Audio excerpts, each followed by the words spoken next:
And welcome everybody here on YouTube. This is Off the Hook Overtime. Emmanuel here. Kyle, did you make it as well? Yes, I'm here. We're okay? Those little buttons that you're pushing? Okay. Yeah, I made the van appear. And great. Out in Signal Land, we have Rob and Gila. Are we okay there, guys? You have us. I'm waiting for the delay on YouTube to catch up with us, and there it goes. Wow. I hear us on Okay. YouTube. How amazing is that? And the phone calls are already coming in. We're not taking phone calls yet, though, folks. So wait for us to give the number out.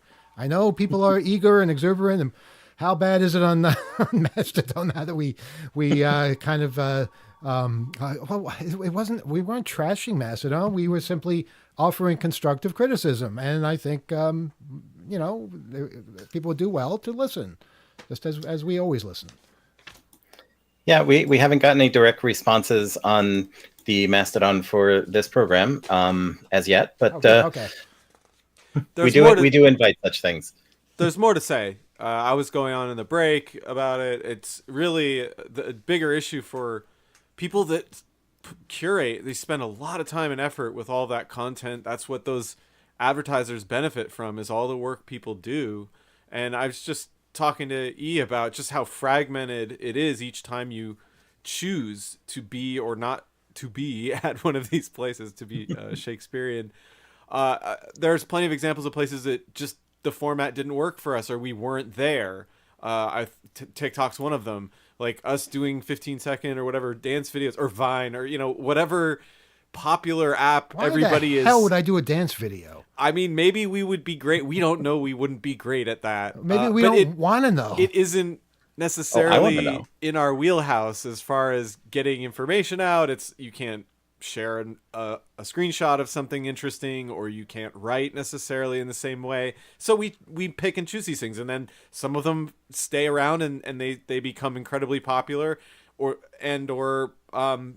some of them just go away. We've experienced all that. That's all the things you have to kind of navigate if you're on these things and trying to continue to have a presence online. Use whatever damn platform you feel like using, okay? We are not going to judge you. Nobody should judge you for using a platform. It's what you say. It's what you do. It's who you are, all right? You don't judge a book by its cover. You don't judge somebody by their platform. I guess I'm just pointing out how complicated it is. It's ridiculous. I mean, you can't keep track of them all. There's a new one every week, you know?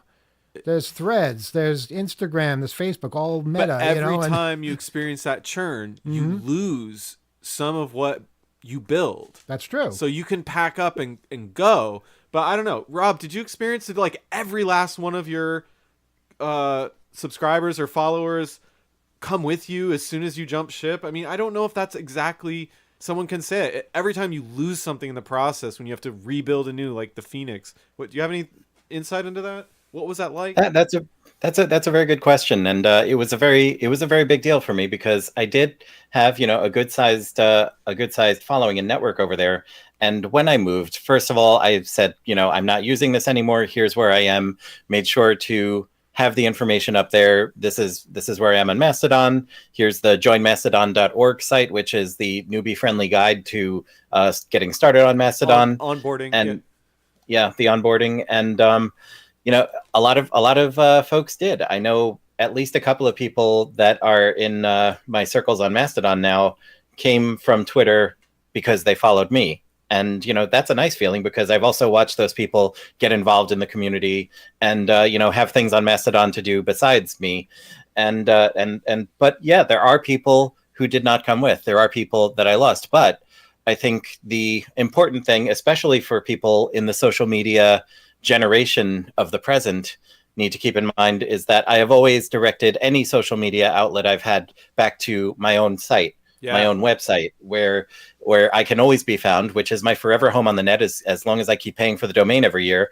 And so when people, when and if people notice that I'm no longer on Twitter, or I'm no longer on TikTok, which I also deleted after trying it out, or other things, they can always find me. I'm Googleable, and my website is known, and that links to whatever I'm using now. So yes, there are people. What did you just say? Googleable? What? It's a genericized term, and you can Google people on DuckDuckGo. But okay, yeah. No, I do see what you say there, and maybe that's another term I should work on excising from my vocabulary. What do you think? I mean, I don't know. It's like drinking a Pepsi Coke in Atlanta, I suppose. Well, and I felt this with when TikTok itself was being sort of deemed to be shut down. We would hear stories. I mean, there were creators or whatever they identify or label themselves. They would talk about these like astronomical numbers of subscribers. They'd be like, I have 1 million subscribers, or just huge numbers that in the sort of fringes of hacker internet culture, we wouldn't even dream of that. And you'd feel for them because of the amount of effort it takes to keep in touch or keep the views up and all of that. Anyway, it just occurred to me, it's an individual choice because people have different amounts of presence online. Sometimes this is their only presence for anonymity or for other reasons. They don't want to host a site themselves, or they don't want to pay for it necessarily forever, and they like the free service. Anyway, those are my insights. That also speaks to a fundamental difference between centralized and non-centralized social media, because social media that is algorithm driven, like Twitter or like TikTok, there is vested interest in people just getting followers, just getting the numbers up. And there are also, this idea that people are just following whoever for whatever reason. Maybe they didn't know you before. Maybe they don't know you from anything. They just randomly follow you. And there is a great population of bots to enable people to just get the numbers up. On other social media, decentralized things, there's no reason to do that. There is no algorithm to feed. There's no advertising to feed in that sense. So I think every single follower pretty much that I've got on Mastodon is a person, and that person's interest in what I'm doing is worth maybe a zillion bots. And so like the metrics don't directly compare to one another for that reason. So I don't have the numbers I did on Twitter, but how many of those numbers I had on Twitter were people that would actually be interested in what I'm doing. Yeah, it's a good point too, because it is mostly people that you have following you on a platform like Mastodon. But sometimes you want to hear from, say, a newspaper or a department or something in a different part of the world, and you need to be able to open yourselves up to that as well as the individual. Mm-hmm. It's like apples and oranges in some ways. In some ways, it's very much the same as far as communicating basic ideas and thoughts and distractions and things like that. But there are differences between these platforms. Now, you say that a lot of your followers made it over. I would say in our case, in most of the cases I've looked at, it's about a 10th. And sometimes far less. But again, how many of your original followers were real followers in the first place? It's hard to really say. But, and you're also talking about platforms that themselves have changed, specifically Twitter, over time. Like Twitter of yesteryear, you being findable by actual people that are exploring there used is to one be thing. So much more engagement there. Now you may be as findable, but you're findable mainly by cadres of bots or hate groups or whatever is on there. Mm-hmm. But at the same time, you can just hop in a thread or quote something that a public representative or someone that is engaging in civic discourse, you can get in there and be a part of that conversation. So you're sort of like hopping around this sort of unknown past skeletal version of a platform, just so you can be in the same kind of conversation or public square that much of the government and private business is still there. Like they're still in it. So as a business or as a publication, if many other newspapers are there, their readers would also you would be just as findable to their audience, I think, in some regards. However much the algorithmic side of it has changed or been tweaked. Go ahead, Gayla. I think there's also, and I know I've said this before, but one of the things I enjoy a lot about Mastodon is that it's physically impossible to become the internet's main character on Mastodon in the way that it was on Twitter. Mm-hmm. And I don't know if it's that way on Blue Sky. I have joined Blue Sky. I'm mostly a lurker there.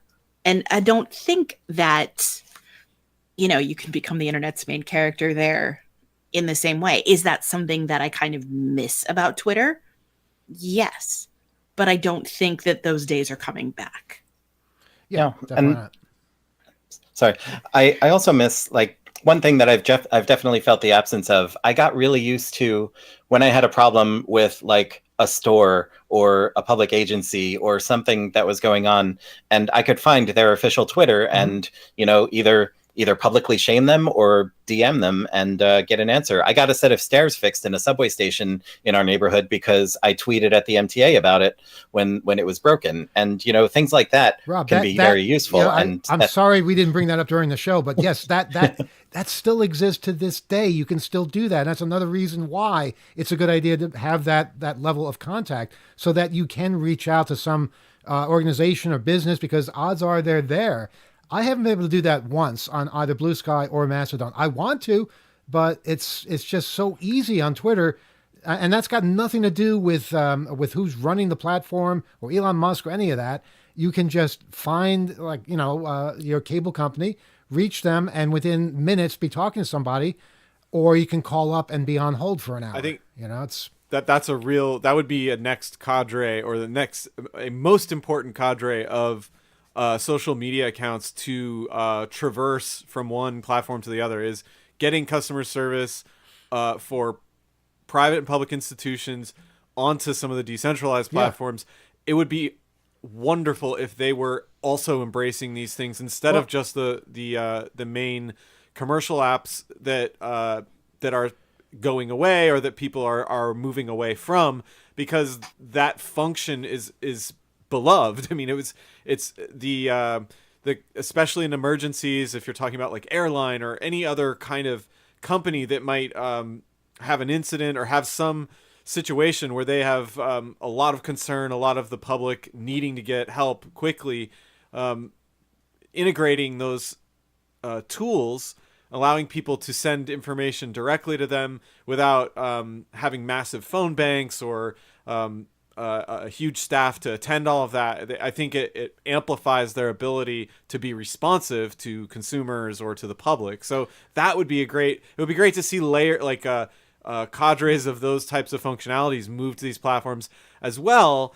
because I don't think they're being attacked for being on Twitter or something, and their choice to serve the public that way. They're being attacked for other reasons. Right, I'm sure they are, but it's like, how can we onboard or get more people from various segments of the parts of these platforms that we enjoy to expand? And that's how we looked at it, is that we're expanding. We're on more of these places that people are interacting, for better or worse, and until they really truly disintegrate, I guess we'll keep at least some kind of presence to monitor it and figure out how bad it's getting, especially ones that went from something we had a relative joy and a good experience with that has slowly degraded over time. We want to bear witness to that for its own historical posterity. But I think these are the kinds of things, the things we're talking about missing. Those are good things to encourage well-resourced places that have entire departments doing this stuff, customer service specifically, to embrace it. Let's make it a project for all of us that want to see Mastodon succeed. Let's pick a company, Spectrum. Okay, the cable people everybody hate. let's get them onto Mastodon or Blue Sky. Maybe it's a competition who can get them first. I don't know. So that we, when we have problems, can reach out to them via that platform. Or okay, if not Spectrum, how about American Airlines? Yeah, everyone wants to see them on social media so that you can complain about the various things they get wrong. When you do that, that's when more and more people will say, hey, this is an effective tool for me to use. Couldn't they make their entire like customer service Fediverse, like its own? I don't know. Network Maybe they can. That all of them want to be a part of. That technically adept to be able to tell. Yeah, one instance could just be customer service. Sure, why not? You'll go set that up for them. But yeah, I'll be right back. But when we get to that stage, then people will say, I don't need Twitter anymore because I can do that over here. So let's make that happen. I really want to see that happen. Go ahead. And then public official. Sorry, Gila. No, it's cool. I have two questions. The first question is, how long did it take for everybody to get on Twitter? How long did it take for Twitter to become Twitter as it was. You mean like critical mass of individuals there? Yeah. But also it being worth it for businesses to get their own Twitter and public agencies and so forth. Yeah, that didn't happen on old Twitter. When did it take flight, so to speak? Yeah. Well, I do know when it crashed and burned. That was only that was a few years. We all saw that. There were people that were condemning it well before then, but it really had a death spiral about 3 years ago. I'm not sure what happened then, but something happened, and that's when it just changed the way it is. But that also says that if the winds change, maybe it could evolve into something else more positive.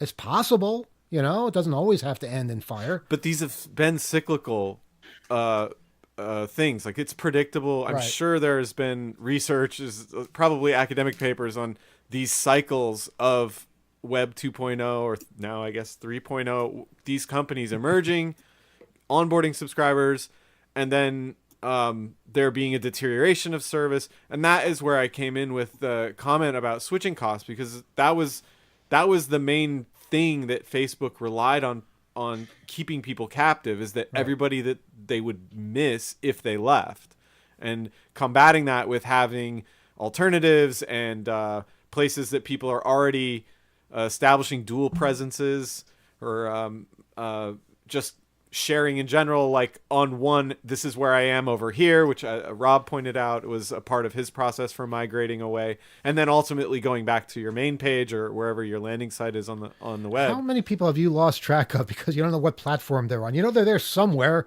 they're around, you even see them sometimes, but you don't know how to reach them because they're on a different platform that you don't even know the name of. I wanted to make a phone call this week, and I had a real existential debate with I was in crisis over what type of phone call I should make, because there's so many different types of phone calls I could make, and it was actually paralyzing. Wait, hang on. There's FaceTime. There's a Skype call, a Signal call. There's a telephone call. You can still do that, by the way. And then landline, and then WhatsApp. No, a rotary call. A rotary call is different than a touchtone call. That's true. Yeah. There's dial tone. So DTMF. Exactly. And is your friend have an odd number or an even number?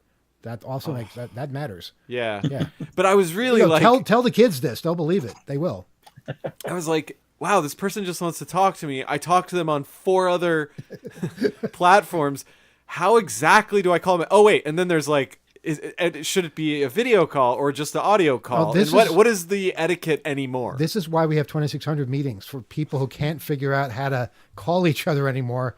At least you can gather together once a month in a place that you know. No, you're not understanding. I know how to use a phone. I know how to talk on a phone. It's not that. But you have to connect to something. There's so many ways to call. How do people want to hear? What type of call do you prefer? What is even the enrollment? What is how do you clarify this in call setup? Hang on, I'm getting with a call. Other humans. I'm actually getting a call now. Gila, you have your hand. I do, because while you're getting a call, I want to take this moment to say hello to the almost 70 people who are with us on YouTube right now. We're having a lively discussion in the chat, especially we're seeing some people who are not often with us. So this is very exciting. And did want to share one thing. How do we pronounce this? Delchi? How do you pronounce Delchi is how I say it.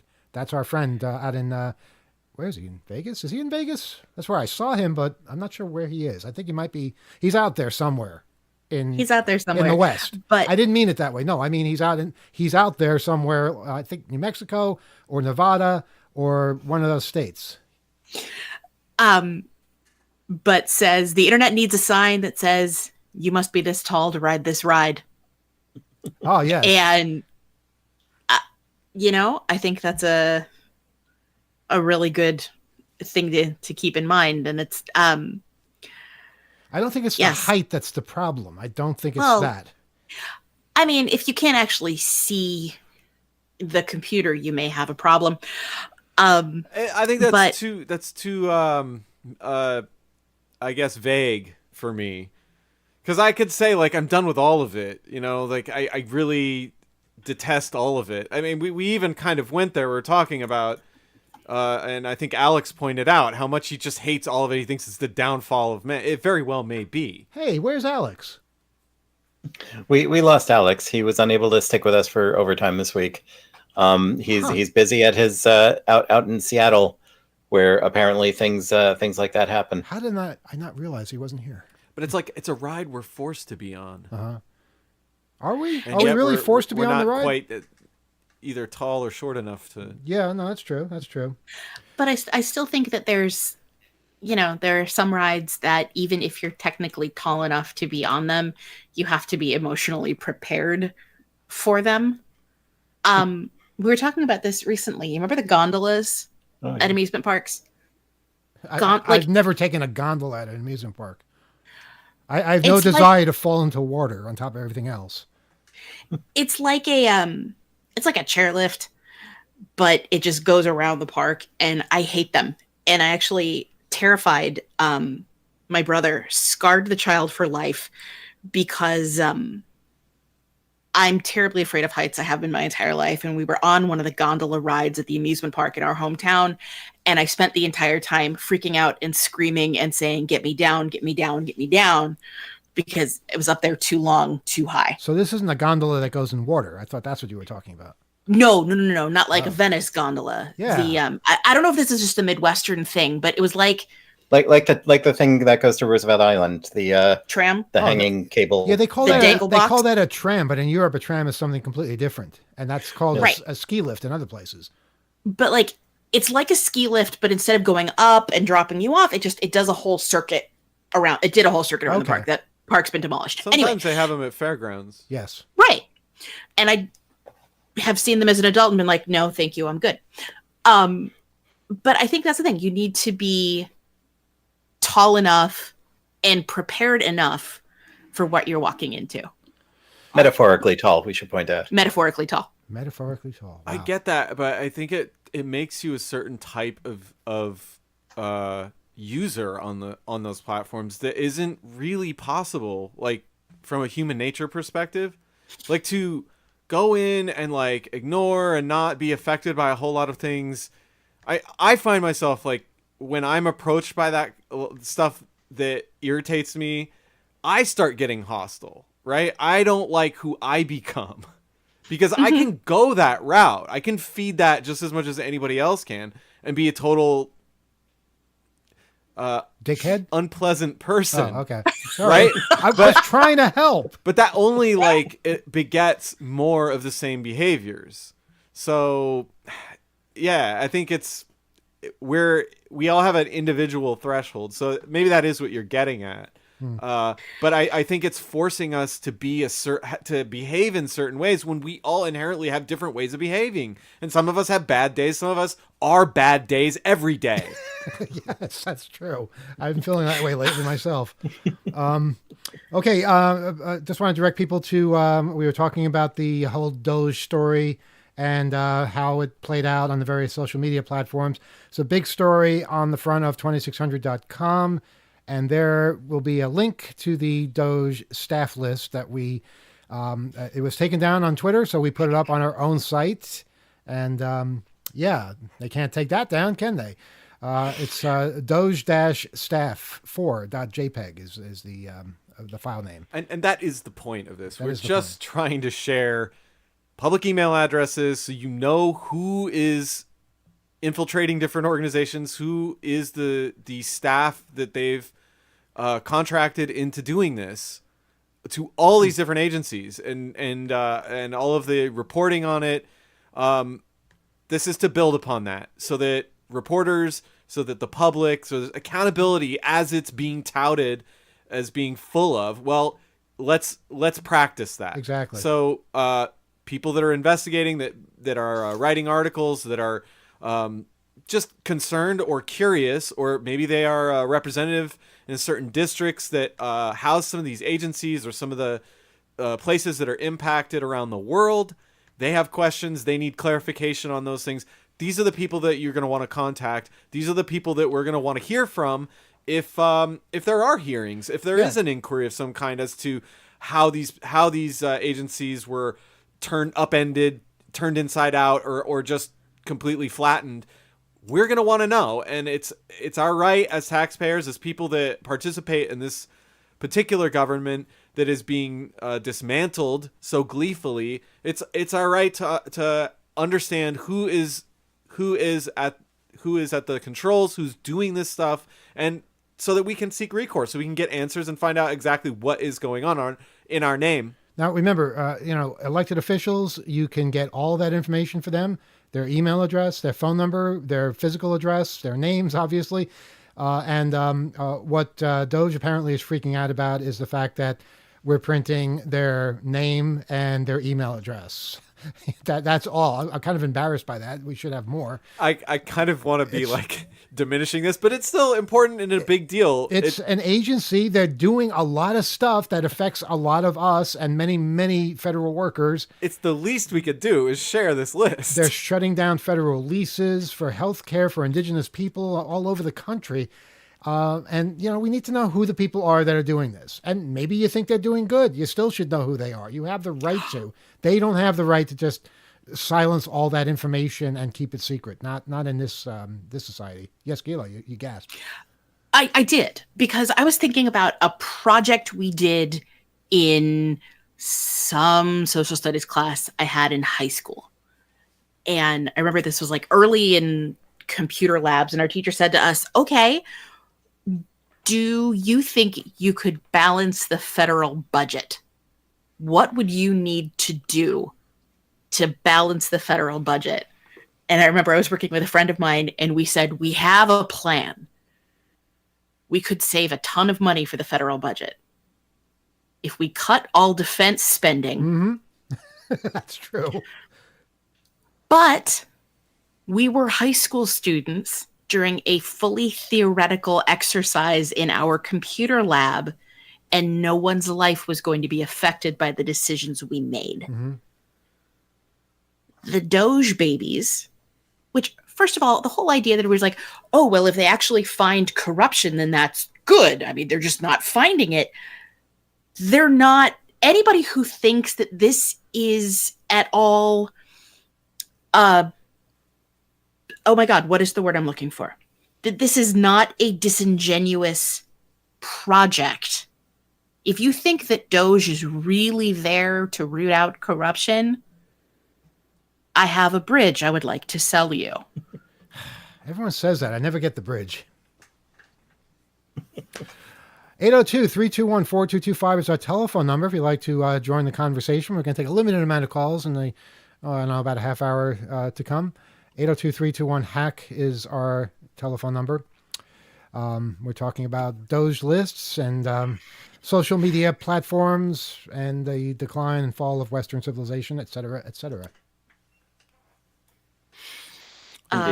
We've got 72 people with us right now, which is crazy.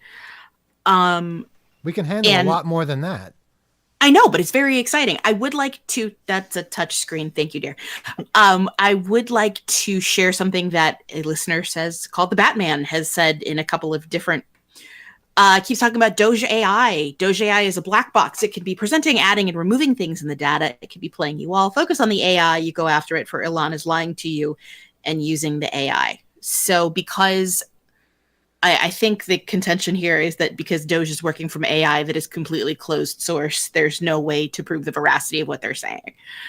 And Batman, if I have misinterpreted what you're saying, do let me know. Also, just wanted to quickly, apparently a lot of people in the chat are not huge fans of the gondolas, sky rides, air ferries, whatever you call them. Basic tech, I believe you that the one at the Henry Dorley Zoo is scary. I was actually talking about the one at Peony Park, if you go that far back. Yes. Again, super lively chat this evening. Thank you all for being with us. Before we go to our first call, I just want to point out a couple of hope-related things. The deadline for early submissions for speakers is this coming Monday, the 17th, St. Patrick's Day, in fact, so don't get distracted. If you want to be on the schedule, if you have a talk, and your talk is accepted, and then we get 10 better talks later on, your talk is still going to be on the schedule if you submit by March 17th, by next Monday.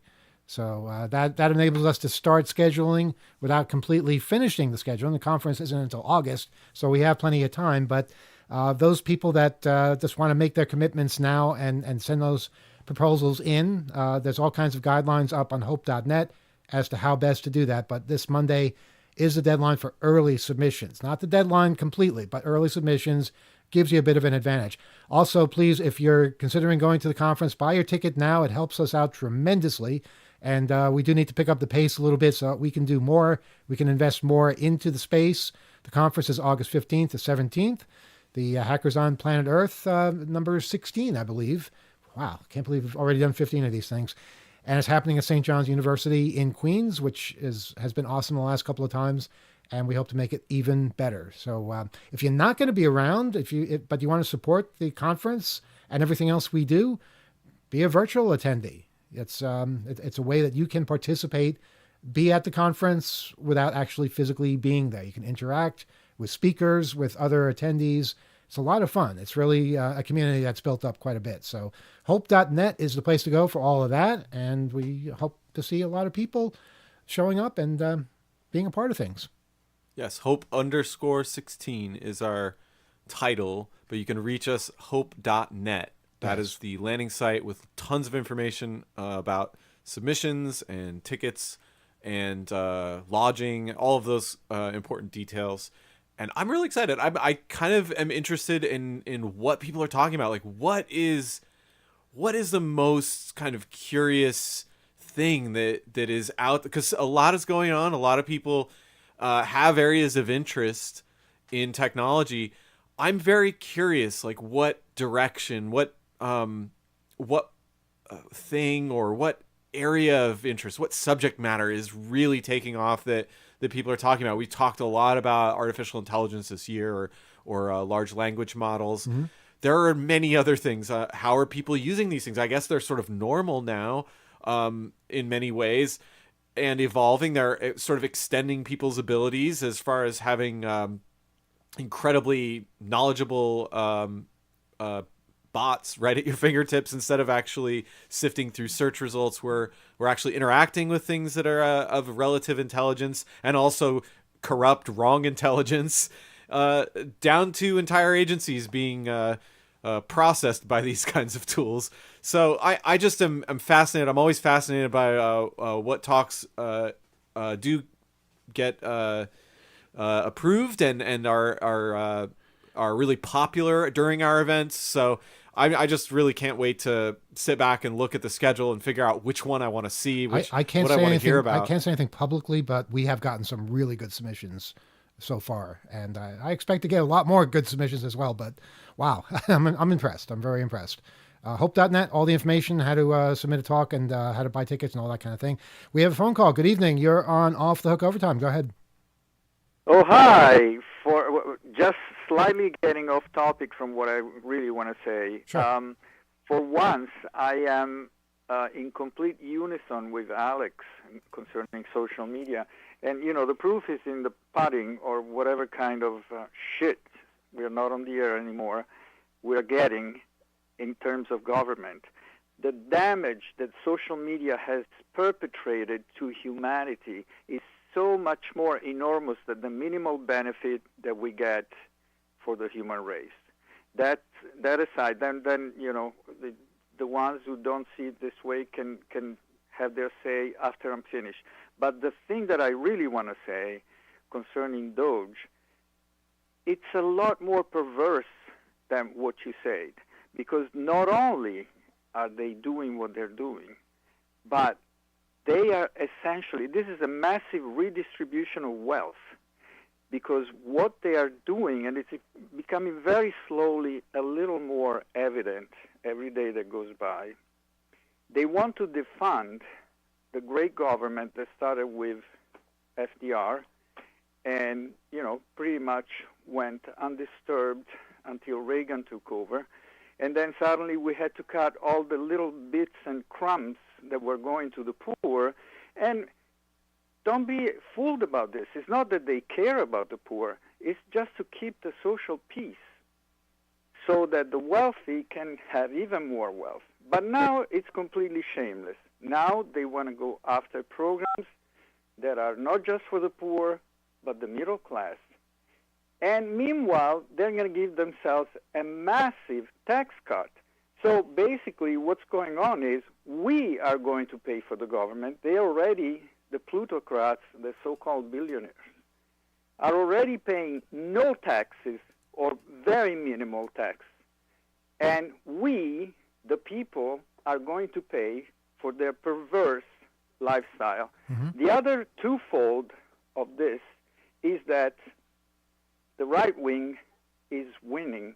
They finally are enforcing shamelessly and without any hypocrisy their Hitlerian ideology. And this is just the beginning. As I said, you might recall in November, and I'm sorry, it's not that I want to say, I was right. I wish I weren't right, but to me it was evident right there and then. And they're winning so well. Just look at what's going on. Trump was trying to get U.S. out of NATO. Now he has the Europeans suing it because he's saying, I'm a friend of Russia now, and the Europeans are running for cover. It was unthinkable that NATO, an American creation, would see America getting out. And now it's happening. It's automatic. Well, I think a lot of this... Okay, go ahead. Say it's happening right now in Washington. Mm-hmm. They have what they call the stopgap bill. It already passed the House. And today, on NPR, to which I listen for 5 minutes of news every few hours, say that some Democratic senators are in doubt whether they should support this bill. This is outrageous. I don't do this often, but I wrote an irate message, and I left a phone message to Chuck Schumer saying, if there is one Democratic vote for this screed that is camouflaging as a bill, I am campaigning actively against you and for your opponent, because at least we will know what we're getting. Spineless opposition is not an option, and it shouldn't be. And that's about all I want to say, and I'll listen to your response. Okay. Thank you so much. Thanks for your call. I think you might have gotten through to Chuck because I know he's saying that Democrats are not going to support this budget, and the government might be shut down. And to say that Republicans are winning, they're getting a lot of what they wanted, but it's the dog that catches the bus. Now they have it. What are they going to do with it? And what's going to be the effect? Right now, not seeing very good effects. I'm seeing very expensive eggs. I'm seeing a lot of people with measles. I'm seeing the world really taking a second look at this country in disbelief. We have all kinds of conflicts going on with Canada, Greenland, Europe. Okay, it might feel good now if that's the kind of thing that you fantasized about. A couple of months, I think you might be very tired of it. And what I hear is we're all going to feel the effects heavily within a year of what's going on right now with tariffs and all that nonsense. So interesting times ahead. So let's just remember to stay together in opposition and not judge each other too much. Let's try and unite on the things we agree with so that we can build something better. And then we argue. We argue once we have something better, and then we can debate how to make it, how to implement it, what to do, what not to do. But if you spend all your time in opposition arguing with the other people who are in opposition, you will never get to the point where you actually succeed. I shouldn't have to tell people that, but it's true. Yeah, anyone who's been involved in activism for any length of time quickly, I think, learns that the biggest enemy to any of it getting anything done is the infighting. When people are all agreeing on something, they can maybe see their way to doing it without beating each other up in the process. 802-321-4225 is our telephone number. Go ahead, Kyle. I was just gonna say the caller had some good points. I think there's a lot of truth to that. Like the whole thing of relative good, like, oh, I get a couple followers, or I'm able to sell my merch, or get a bunch of traffic to my website, like that relative good of these platforms versus the ways it's upended governments and been used with misinformation and stuff.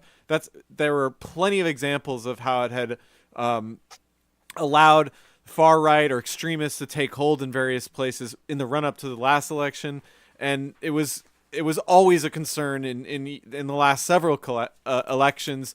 The whole mess of it's been one of the main themes is how do we have and leverage social media for good discourse in the types of political campaigning that we need to do without having like false images or videos or stuff that's doctored or stuff that's blatantly false or designed to get reactions, or it's misconstruing some detail or outright falsehoods like mischaracterizing a person, slander, and libel with zero checks or no content review, or content review itself being weaponized for stuff that's totally legitimate to bog down any kind of campaigning that somebody might want to do. Like that, I think is very real. When the caller was talking about the disruption, the real upending of how we have kind of an open election process in a fragmented and wholly broken, bought, paid for media environment, like campaign finance and all of that alone, and that the steep numbers that the networks make in running campaign ads and stuff, that was on the horizon years ago. Like we know, I think it was at Citizens United and some of the PAC and other things that were deteriorating, shall I say, the honesty of that process, and getting back to that with how affordable it then became to target ads and target with social media as an additional tool. It has had ruinous effects, more so than just somebody being able to sell their handmade sweaters on Etsy or something just because they're getting traffic from an algorithm. Like that's great on the individual scale, but the entirety of those platforms being leveraged with big advertising dollars and targeting and stuff like that, and then plus bots and all the other stuff. Yeah, it's been quite detrimental, and that's where I could say like I would wholesale go off on how bad all of this has been, like this entire era, like 2 decades, I don't know, longer, since Reagan. So anyway, that's my piece on that. Okay. We do have another call. Oh, we do have another call. Okay, let's take that first. Good evening. You're on Off the Hook Overtime. Go ahead. Yes. Hi, Emmanuel. It's Rebel. Rebel, let's make it quick this week. We have a limited amount of time. I want to say about social media. I don't have platforms like Twitter and Instagram and TikTok and all that. It's just, one thing is enough. It's just too much to handle, too much to keep track of, all these. There's a limited amount of space in your head. For this. Yeah, but I get it. Yeah. Let's see. There's lots of ways you can make calls now on WhatsApp, on Facebook. If only Kyle had you to guide him while he was trying to make a phone call to a friend. That was my point. Well, there's too many but ways. you could also dial the operator and have the operator make an operator assistant call. Yeah, the operator can't make a WhatsApp call, can she? Try asking her that. No. Well, it's not just that there are so many. It's also me weighing, okay, how does this type of call work? How does that type of call work? Like, as I'm aware, like I understand a little bit of the underlying technology, so I know the kind of rudimentary trade-offs for each of them. And that's another thing I think was the subtext of what I was saying, is that it's kind of loaded. Like, okay, yeah, like a regular cell phone call. Do I have reception? Has the entire phone system been hacked? Like, there are a lot of different things. Like, maybe that would encourage me to use something more like commercial, like your WhatsApp or like a Skype or Signal thing. But okay, wait, what kind of encryption do they use? Or oh wait, is that going to generate ad revenue for some advertising function because they're going to be filtering through whatever I text or say, kind of like what Google did to Gmail. This So, is why like, you all call those people at 3 a.m, because it takes you that long to figure out what's the right one to call with. Okay, you don't know that, but all those calculations. A lot of annoyed people out there. When you know a little bit, and I don't know anything, like but I do a little, and it itself can be a little paralyzing. And I think that the absurdity is really what I was getting at. But I hear you. There are a lot of methods. Let's see what else. What was I going to say? Let's see. Yeah, and back in like 2007, 2008, did we ever think that we would be able to see the person that we're calling? Okay, I can take you back to the World's Fair in the 1960s where they demonstrated picture phones, and they promised that to us. And ever since I was a child, I've been waiting for the picture phone. So yeah, you better believe I expected the picture phones to show up, and now I'm just waiting for the flying cars. I would say I was very aware of the technology emerging. I think in 2008 even, it was one of the functions of iMessage or iChat or whatever the early phones with cameras had. I think I was probably, this is me personally, probably very resistant to using video on any kind of call, and in fact strictly used voice for a really, really long time. I think what changed for me was the pandemic. I think that was a lot of different people using more video for all kinds of stuff. But basically, when you've been boxed in and you're unable to physically talk to anybody, I had to kind of let go of that. And I think that was the case for a lot of people, that distance learning or keeping in touch with family when you haven't seen them for years, not by choice. That had a really, like, the trade-off for the mental health, like the wear and tear on you. It made it less, I just felt less restrained in embracing some of that, because it had also been widely kind of established for like a decade. So me jumping on, it's not like this video calls are like some new technology that's, I mean, sure, maybe it's inherently broken as is, but that I would be on there is like a drop in a sea of people that are already using video calls. So I was late to it personally, but it was by choice, and mostly the benefit of having connection with people whom I couldn't physically see actually made my experience with telecommunication, it enhanced it more than I thought it would. And I'm not saying I would have chosen it earlier, but I think that's, again, that thing of what platforms and how you do certain things on the internet or with telecommunications. They're personal choices, and you have to weigh them for yourself. Rebel, final points, Rebel. Yes. Remember in the menu See You, See Me, where it was very choppy and we had like... I do like remember See 1,200 You, See Me. I remember that. Spelled with the letter C. Right. And then that was video. I mean, that was like, okay, this is not working. This is not going to work, But then it was the so bad, 2000s yes. came. Mm-hmm. Yeah, and then the 3G or the 4G came out, and that's what, Yeah, the LTE networks being able to like sustain HD video. You had high efficiency codecs like H.265 and DSL, don't forget that. The wildly faster speeds just enabled video that itself wasn't a distraction, and your call itself was more the focus than how bad the call was going. All right, Rebel, always a joy to hear your voice, and thank you for calling, and we'll talk to you again soon. Phone number 802-321-4225 for those of you who wish to call in our last few minutes, or about 11 minutes left, I would say. We didn't talk about this at all, but Twitter got hacked. It had nothing to do with us, at least not that we know of.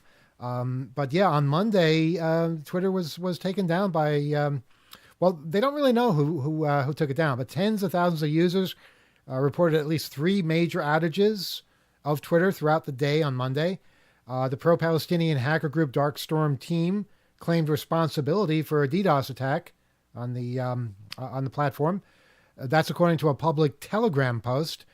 Now, they're known primarily for targeting countries and entities that support Israel's attack on Gaza, but Elon Musk accused Ukraine, because that's his thing. He suggested a large coordinated group and or a country is involved in the massive hack in a series of posts on Twitter. Get used to that. Said the hackers had IP addresses originating in the Ukraine area. A cyber operations expert said it doesn't make a lot of sense that a state actor would be behind the attack. Nicholas Reese, an adjunct instructor at the Center for Global Affairs in New York University's School of Professional Studies, said that a state actor doesn't make a lot of sense given the outage's short duration. There are two kinds of cyber attacks. There are ones that are designed to be very loud, and there are ones that are designed to be very quiet. And the ones that are usually the most valuable are the ones that are very quiet. Something like this was designed to be discovered. So to me, that almost certainly eliminates state actors, and the value that they would have gained from it is pretty low. He acknowledged that a group may have been trying to make a statement with the attack, but said that such a short outage is not much of a statement to me. Yeah, I'm with all that. I think that's pretty fair, unless whatever they were doing was a pretext for an action that did go unnoticed, and they didn't need that much time. But yeah, like putting the virtual thumb on their face for like a week while something else is going on would have been both a statement and pretext for another kind of action going on quietly. But who's to say? Without the ability to investigate, without openness about it, a lot of these things you just don't hear what ultimately happened. I've been asking about what happened to the American telephone system for a while now. Nobody seems to want to talk. Now, Elon said that IP addresses originated in the Ukraine area. What does that mean, the Ukraine area? Is it in Ukraine or is it not in Ukraine? Ukraine area, that could include Russia, they're next door. It could be Belarus. It could be a number of different countries. Ukraine area, be specific. Let us know what and plus, he may not know this, but you can mask IPs. In other words, you can make it seem like you're coming from a particular place, and you're not. You're somewhere else. Yeah, I would suggest that if you are masking your IP, I'm not definitely explaining it right. come from a war zone. I'm not explaining it right. Yeah, it's technical. That's why Elon probably wouldn't get it. Oh yeah, you gotta like simplify a little. Yeah, but just because It's he like- sees something in Ukraine, it might be something else. Yeah, it's over here, but then it's not over there. It's over here. Do we have any phone calls coming in? I think it's still ringing. Oh, well then. We're trying to get new callers, people that have not called before. Yes, Rebel, don't call back. That was one thing that we forgot to mention. That Yes. we were interested in people who have not And called the again, show. we only have one line, so there's always people that wind up not getting to us, even though they hear the phone ring, because we only see the one. And I wish we could just make it so that we only have one line. Everybody else got a busy signal. You would not believe how hard it is to get a busy signal these days. It's pretty crazy. The way we're doing it, yeah. I mean, it works for us, and we didn't want to redesign the phone network. Just needed to connect some calls. But maybe we can add our own. We'll install the busy signal. All right, we'll give another minute or so to have a call come in. Sure. 802-321-4225, 802-321-HACK. What else? Looks like, Rob, you've got something you're on the verge of saying. I'm trying to remember the last time I heard a busy signal, an actual busy signal on a phone call, and I'm finding I can't. And it's now making me think of how I've had people ask me what that noise is that happens before the music on Off the Hook. Kyle, weren't you trying to call me the other day and you got a busy signal? I think it was on Signal. And I was on the phone, and if you're on the phone on Signal, you might get a busy signal that way. Yeah, it did not divert me to a voicemail, which on a regular voice call on the cell network, like cellular network, to cell phones or calling to a cell phone, you would ordinarily get passed on to the voicemail or whatever kind of greeting. I'm glad you didn't, because I have no clue how I would get a voicemail out of Signal. But I noticed right away it went right to busy signal, which is accurate. I mean, Yeah. it's I'm fine, busy. you I know? was Like, busy. You were on the phone. I was busy at the I time. get a busy Absolutely, signal. I yes. know now's not the time. I No, go away. Go away. That's what a busy signal is saying. Go away. I miss those days. I really did. All right, so I guess we're not getting any more phone calls. All right, that's fine. It's okay. we only have a couple minutes anyway. So whoever calls now has to be brief. We'll give you one more minute. 802-321-4225. All right. I think we can take. Go ahead, Gila. Oh, sorry. I was going to say, remember when a reorder tone stopped telemarketer bots? And I'm going to need somebody to explain that to me. That is the reorder tone is what happens at the beginning of Off the Hook, and it is also the tone that used to happen when you called a number that was not a working phone number. And there was a trick, and I used to do this on my own voicemail, and people did it even back in the answering machine days, where you would put a sample of a few seconds of reorder tone at the beginning of your voicemail message, so that when telemarketer bots called you, their computer would hear the reorder tone and think, oh, this isn't a working number. Let me remove it from my list of people to spam. Now, a reorder tone sounds like a busy signal, except it's faster. Right. Some might call it a fast busy. You know, what other people did, they would put the do-do-do sign. You remember that sound? You put that on your answering machine, and that tells everybody that they've reached a non-working number, including some automated systems. Yes, I used to experiment with that on the beginning of my voicemail as well. I think you remember. It caught a few. Having that. It caught not telemarketers. Yeah, it caught a few members of like our family who were confused by it when trying to leave me an actual message. Oh, you want to confuse people? Okay, you basically leave a message, an answering machine message. Hello? Sorry, I can't hear you. What's that? Speak up. Can you shout? I can't hear you. And you go about 30 seconds. And you say, oh, by the way, this is an answering machine. Beep. And sure, you make enemies, but it's funny. It's so funny. All right, we have a phone call. I think we have a phone call. We can try this, yeah. All right, let's go. Good evening. You're on Off the Overtime. Go ahead. Is anyone there? There's nobody there, Kyle. All right. Well, we tried it. One more minute. Go ahead. You guys have something else? I'll wait longer. No, I was just saying I miss novelty answering machine messages. My dad used to use one on his answering machine. It was a cassette. I think he got it Radio Shack. And his answering machine greeting was a couple of vocal impressionists doing a George Burns and Gracie Allen routine. And for that reason, George Burns and Gracie Allen still remind me of my dad. Okay, I think we have another phone call. Let's try this one. Good evening. You're on Off the Overtime.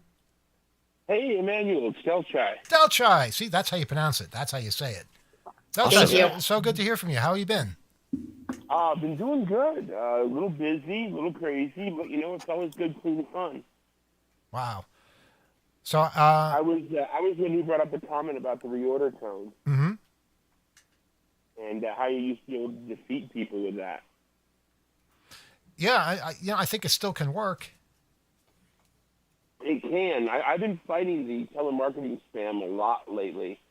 I put together my own asterisk box at home and got a DID in the middle of nowhere. And I've been trying different techniques. There's actually some pre-built scripts now that will, if they determine that it's a telemarketer call, it just plays random snippets of audio like, hello, I'm sorry, I can't hear you. Can you say that again? And it keeps repeating them over and over again and keeps them on the line for hours. That's really cool. For people that don't know, Asterisk is a software program to run your own PBX. There's other packages of software out there. I think FreeSwitch is another one. But basically, you can run this on any kind of Linux or other machine. I believe it's multi-platform, and it allows you to do a lot of the call setup and functionality, like you said, with a DID. I think that's a direct inbound dialing. What kind of number is that? Yeah. There's companies that'll sell them to you for $20 a month. And you got one in way off in a less populated area? Well, you asked. It's actually in Kremlin, Oklahoma. The place is called Kremlin? Kremlin. Yep. I heard of Moscow. I didn't hear of Kremlin. Wow. If you dial my number, it plays the Russian national anthem and says, "Thank you for calling the Kremlin, now relocated to Kremlin, Oklahoma." Classy. That's the kind of stuff we like. That's some humorous antics. Now, if you like that, you'll like my latest little toy project that I'm building and I'm gonna put out. And in fact, Emmanuel, because you keep asking, it's going to be my next article submission. Oh, good. Okay. Well, that's okay. We just polished off the spring issue, so it's good to know there'll be at least one more article for the next one. It's called the Judicious Automatic Contact Keep in Touch, or jacket. Wow. Here's the thing. If you are protesting, or if you're minding your own business, or you happen to be carrying a green card, and you get caught and thrown in jail, you get one phone call, right? Well, you're supposed you get to. One phone call. You're supposed to. I'm not sure you'll get it. Just like you're supposed to be able to talk to your lawyer. Now, let's say you get your one phone call, and you call your one number, and you get, sorry, we're not in right now. Please leave a message. Or nobody picks up. Mm-hmm. Or you don't get through. You don't get another call. No, you don't. That's true. My system is a script that plugs into Asterisk or FreeBBS, whatever flavor of Asterisk you're using. With the DID, you call this number and you put in the IVR code of your choice, right? And it will record a message. And then as soon as you hang up, it has a list of phone numbers that it calls and plays back your message. Okay, that's it's like good. an emergency contact list gets a voice note from you that you recorded on an IVR. That's brilliant. That's good. The first thing it does is it grabs the caller ID of where you called from, and it puts that ahead of your message. So it says, this is an emergency call from Federal Penitentiary, or 800-555-1212. Beep, and then you hear the emergency. Hi, Dad, I'm in jail. I like it here. Yeah. That's actually I built that into the script. Uh-huh. But, yeah, so you can put as many numbers as you want in there, and it will call each one and play back that recording. That's a very useful tool that I think would be very, very popular. Because, in that situation, you don't have very many options. And like you said, if you call a number that doesn't pick up or you call the wrong number, I suspect if you take the average person, I don't know, under the age of 30 maybe, and you say, can you make a phone call to your parents or to your friend or something, you don't know their number because you're just so used to hitting mom on your phone or something like that. You don't actually know the number. How many people know a phone number? When you're in jail, they don't hand you your cell phone. They put you, they give you a desk phone or a pay phone or something like that. It might even be rotary. Who knows? If you're lucky. Yeah. If you're not lucky, they give you a prison phone, and you can end up paying up to $25 for a call on top of the by-minute charges. That's the It's thing. one of the biggest profit centers in prisons right now. Next to Exactly. On cop shows on TV, this has always been a problem with me, where basically they ask, okay, this is the person we're looking at. You're a suspect. Tell us where this person lives. And immediately they always write down the address. I couldn't write down somebody's address just based on memory. I probably wouldn't know their phone number either. I'd be lucky if I knew their name. But on TV, they always get it 100% of the time. Well, that's TV. I mean, that's true. On TV, they have a Stargate that takes you to another planet where Elon Musk doesn't live. But we aspire to live by those rules. Yeah, exactly. I mean, look at Star Trek, okay, from the 60s. They had the little flip-top communicator. Now we have cell phones. They have the little automatic health scanner, the tricorder. We now have the Raspberry Pi. I mean, you can make it to a tricorder. I mean, yeah, we're getting there. We will get there eventually. I think we will. But we've got to go through a lot to get there. And that's a great reason to have tools like the ones you're designing for people that are going to be active, that are going to take risks, that are going to stick their neck out a little bit to stand up to some of this. Be prepared. And these are the types of tools absolutely will help. We have to run, Deltrai, but any final words? Yeah, one thing I'd like to plug, HDA. I don't know if you've heard of it. What's that? Hackers with Disabilities. Oh, yeah. It's a new community at DEF CON that I run. Uh-huh. And it's designed to make DEF CON awesomely accessible.